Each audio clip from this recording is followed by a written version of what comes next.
नमस्कार दोस्तों। आप लोगों ने बचपन से पढ़ सुन रखा है कि मछली जल की रानी है, मछली पानी में ही रहती है। मगर देखिए यहाँ मछली ज़मीन पे रेंग रही है। आज सुबह सुबह रात को काफ़ी बारिश हुई थी और आज सुबह सुबह जब हमने दरवाज़ा खोला तो सामने देखा कि मछली चलते हुए दूसरे छोर के सड़क की ओर आगे बढ़ रही थी। तो हमको आश्चर्य हुआ। हमने वीडियो चालू किया और मोबाइल से इसका वीडियो लेना आरंभ किया।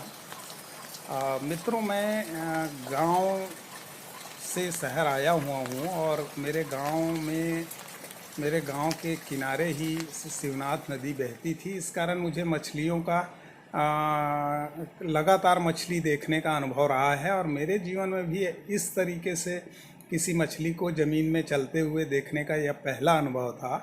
गांव में जो मछलियां ज़मीन पे रेंगती हैं वो मड फिश रहती हैं।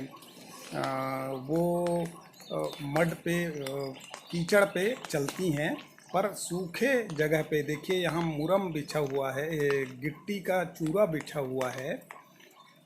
उस पे जीरा जो बिछा हुआ है उस पे ये मछली चल रही है। अब इसको देखने के बाद मैंने अपने दोस्तों से गांव में फ़ोन किया कि क्या तुम लोगों ने ऐसी मछली देखी है। तो गांव के अधिकतम लोगों ने कहा कि दाऊ वो तो पानी बारिश होए है, वर्षा से उतरे हो ही गिरे हो ही, पानी बादल से गिरे होंगे, गिरी होंगी ये मछलियाँ, ऐसा। पर मेरा मन नहीं माना। तो फिर मेरे एक मित्र जो जगदलपुर में रहते थे और अभी वो रायपुर आ गए हैं, उन्होंने कहा कि भैया ये दलपत सागर से वैसे ही पहली दूसरी बारिश में बहुत सारी केऊ नाम की मछलियाँ निकलती हैं, जो दलपत सागर से निकल के उसके लगभग 1 किलोमीटर आगे कोई डबरी है उस ओर जाती हैं और जगदलपुर के लोग इसको उठा के उस डबरी की ओर ले जाते हैं या तो फिर खाते हैं। काफ़ी महंगी मछली है और इसका कांटा बड़ा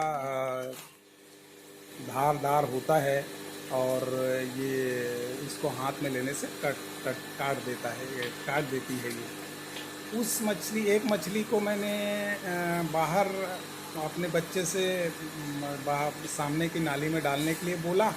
फिर वापस आए तब तक दरवाजे पे एक दूसरी मछली मेरे कमरे के मतलब बाउंड्री वाल के अंदर घुस गई थी और देखिए वो कैसे चल रही है।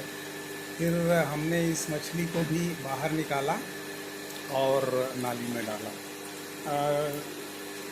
नेट में जो जानकारी मिलती है रेंगने वाली मछली के बारे में, उससे पता चलता है कि ब्रिटिश इकोलॉजी सोसाइटी की जर्नल फंक्शन इकोलॉजी में एक बार इसके बारे में स्टडी किया गया। न्यू साउथ वेल्स और मिनेसोटा यूनिवर्सिटी ने इस पर शोध किया तो पता चला ब्लेनीज नाम की एक मछली है जो पानी से थल में रहने के लिए जीवन का विस्तार कर रही है। और जैसे हम सारे लोग जलचर थे पहले, उसके बाद थल में आए और थल में जीवन जीने के लिए सरवाइव करने लगे और धीरे धीरे हम थलचर हो गए, उसी प्रकार से ब्लेनीज अपना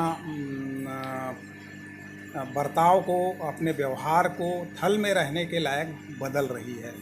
मगर मेरे को नहीं लगता कि ये ब्लेनीज है, ये केऊ जो बोलते हैं जगदलपुर में, वही मछली है। और यह एक पानी वाले स्थान से निकलकर किसी दूसरे पानी वाले स्थान पे जा रही है। हो सकता है यह उसके प्रजनन का कोई समय होगा जिसमें उनको प्रकृति ने ऐसा कुछ बनाया है कि एक जलीय स्थान से निकलकर दूसरे जलीय स्थान में ये अंडे वंडे देती होंगी, उसी की प्रक्रिया है। और इसको भी हमने दूर के नाली में डाला तो उसके बाद घर में करीबन 4-5 मछलियाँ मेरे घर के सामने के सड़क से निकलती हुई आज मैंने देखा। तो देखिए, चमत्कार का इंतज़ार कीजिए। नमस्कार।